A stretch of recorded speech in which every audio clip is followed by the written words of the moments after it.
क्या आपको पता है प्राचीन भारत में एक बहुत बड़ा साम्राज्य था? मतलब ये आज के अफगानिस्तान से लेकर उपमहाद्वीप के अंदर तक फैला हुआ था। और सुनो, उन्होंने अपने संदेश पत्थरों पर खुदवाए थे। इस गहरी पड़ताल में आपका स्वागत है। दोस्तों, आप लोगों ने मौर्य साम्राज्य के बारे में कुछ सोर्सेज भेजे थे और हम उन पर अच्छी तरह से रिसर्च कर रहे हैं। और आज हमारा लक्ष्य है इस साम्राज्य को समझना। हाई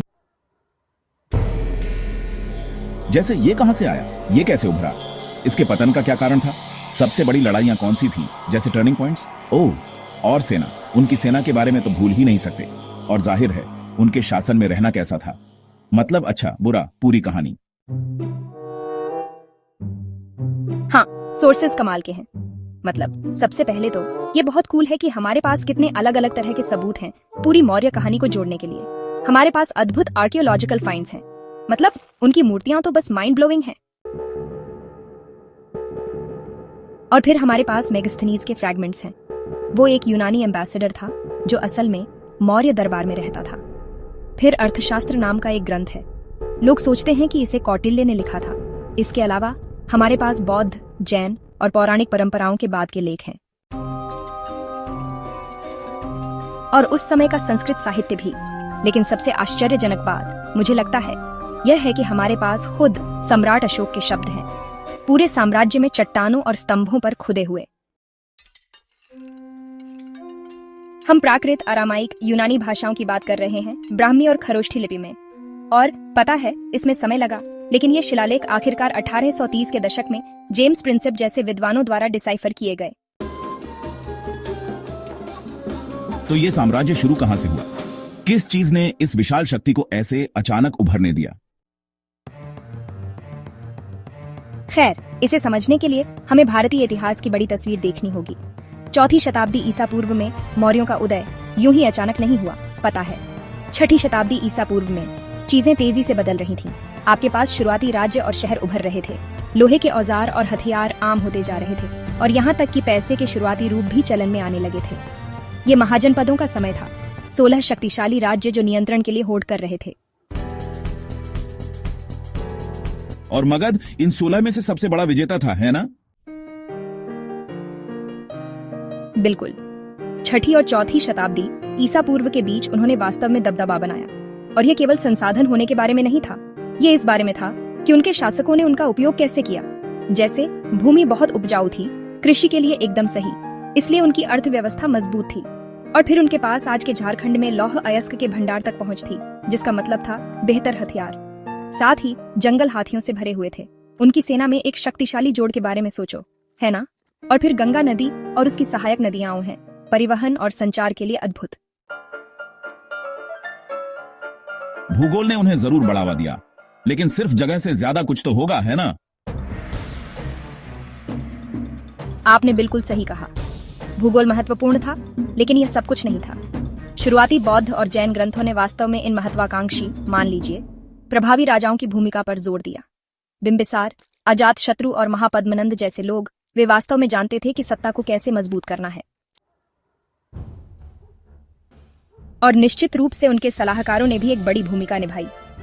इन शासकों ने अपनी राजधानी राजगृह से, जो एक गढ़वाली पहाड़ी शहर था, पाटलिपुत्र, जो आज का पटना है, में स्थानांतरित कर दी, जिससे उन्हें उन महत्वपूर्ण नदी व्यापार मार्गों पर नियंत्रण मिल गया।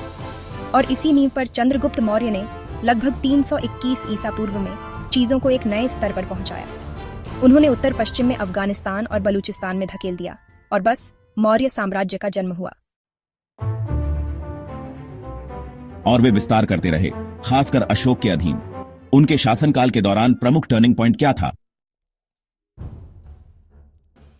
यहीं से चीजें वाकई दिलचस्प हो जाती हैं। अशोक चंद्रगुप्त के पोते, उन्होंने लगभग 268 से 231 ईसा पूर्व तक शासन किया।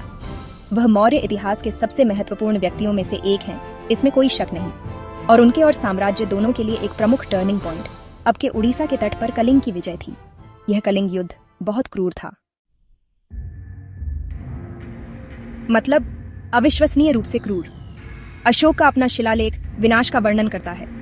कल्पना कीजिए, 1.5 लाख लोग निर्वासित, 1 लाख मारे गए, और कौन जाने कितने और लोग अकाल और बीमारी से मर गए। ये वास्तव में आपको साम्राज्य निर्माण की मानवीय कीमत के बारे में सोचने पर मजबूर करता है। ये आंकड़े चौंका देने वाले हैं। जाहिर तौर पर इसका खुद अशोक पर बहुत बड़ा प्रभाव पड़ा। बिल्कुल पड़ा। अपने शिलालेख में वह अपने पश्चाताप, अपने द्वारा दिए गए सभी दुखों के लिए अपने अफसोस के बारे में बात करते हैं।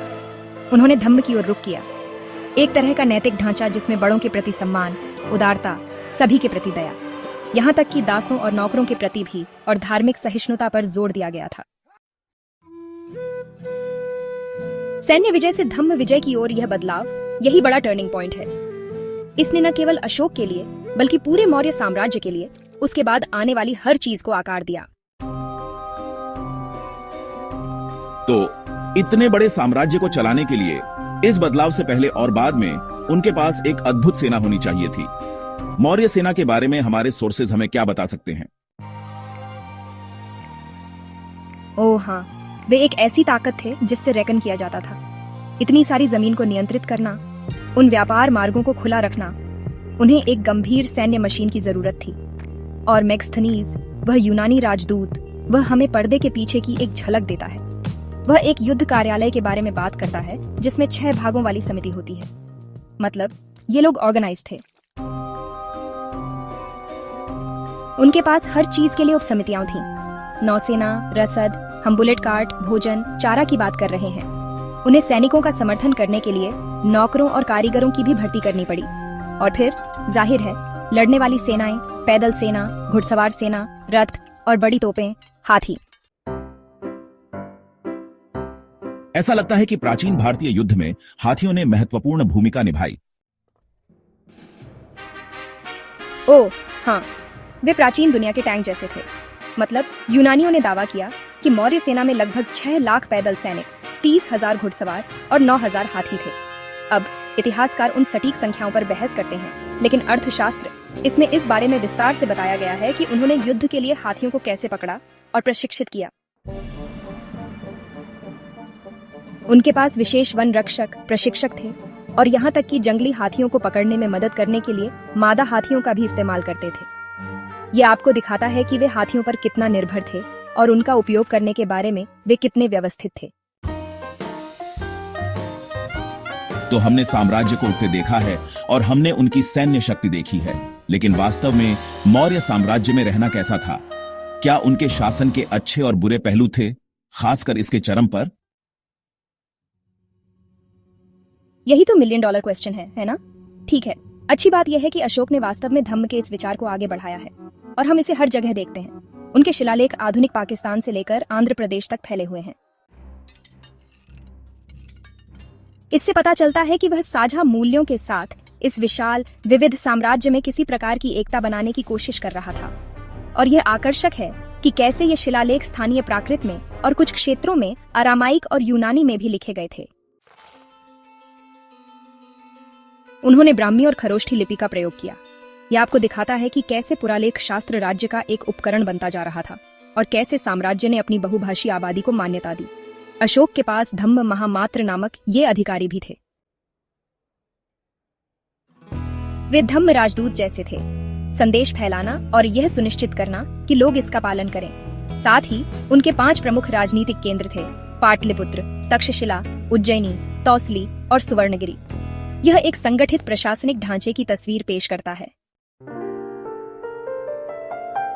ऐसा लगता है कि यह एक बहुत अच्छी तरह से संगठित साम्राज्य था और कम से कम सिद्धांत रूप में नैतिक सिद्धांतों द्वारा निर्देशित था। लेकिन आपने जटिलताओं के बारे में कहा, आपका इससे क्या मतलब था? खैर, इतने बड़े, इतने विविध साम्राज्य पर राज करना आसान नहीं रहा होगा। पता है, मौर्य साम्राज्य जितना प्रभावशाली था, उसने पूरे उपमहाद्वीप को कवर नहीं किया था। आप इसे उस समय के नक्शों पर देख सकते हैं। और साम्राज्य के भीतर भी उनका कितना नियंत्रण था, यह वास्तव में क्षेत्र पर निर्भर करता था। साथ ही, जबकि अशोक के शिलालेख बहुत मूल्यवान हैं, हमें सावधान रहना होगा कि हम उन्हें फेस वैल्यू पर न लें।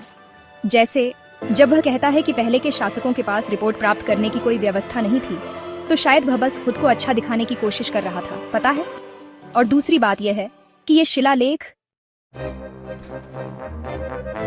वे ज्यादातर शासक के दृष्टिकोण से हैं। वे राज्य के मामलों के बारे में हैं। हमें आम लोगों के दैनिक जीवन के बारे में ज्यादा जानकारी नहीं मिलती। पता है खेती कैसी थी, उनके रीति रिवाज क्या थे, वह चीजें ज्यादातर आधिकारिक रिकॉर्ड से गायब हैं।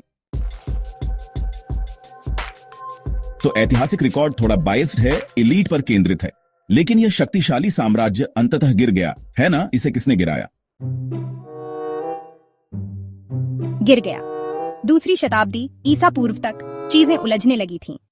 आपके पास नए सरदार और राज्य उभर रहे थे जो साम्राज्य की सीमाओं को छीन रहे थे।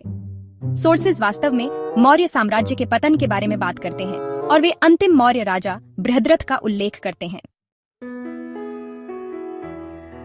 एक अंश में बल जनजातियों और उनके खिलाफ बल प्रयोग करने की संभावना का भी उल्लेख है।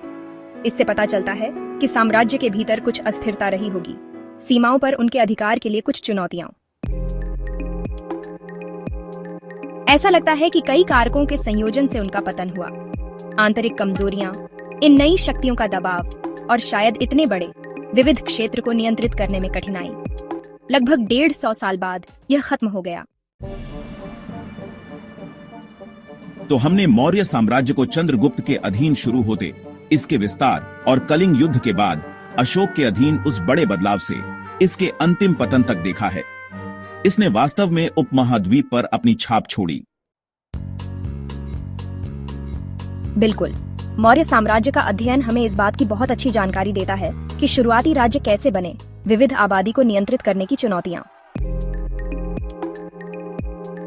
इतिहास के पाठ्यक्रम को बदलने के लिए व्यक्तिगत नेताओं की शक्ति और कैसे सबसे शक्तिशाली साम्राज्य भी नाजुक हो सकते हैं। और पता है, यह दिखाता है कि अतीत कितना प्रासंगिक है, क्योंकि सत्ता, नैतिकता और शासन के बारे में वही प्रश्न आज भी हमारे साथ हैं। यह आपको सोचने पर मजबूर करता है ना? अशोक, उन्होंने लोगों के व्यवहार को प्रभावित करने, एक विशाल साम्राज्य में नीति निर्धारित करने के लिए अपने शिलालेखों का इस्तेमाल किया। हमारी दुनिया में आज एक नेता ऐसा कैसे करेगा? उन पत्थर के शिलालेखों के बराबर आधुनिक क्या होगा? ऐसा कुछ जिसका इतना प्रभाव और पहुंच हो सके। यह निश्चित रूप से सोचने वाली बात है। मेरे साथ मौर्य साम्राज्य की इस गहरी पड़ताल में शामिल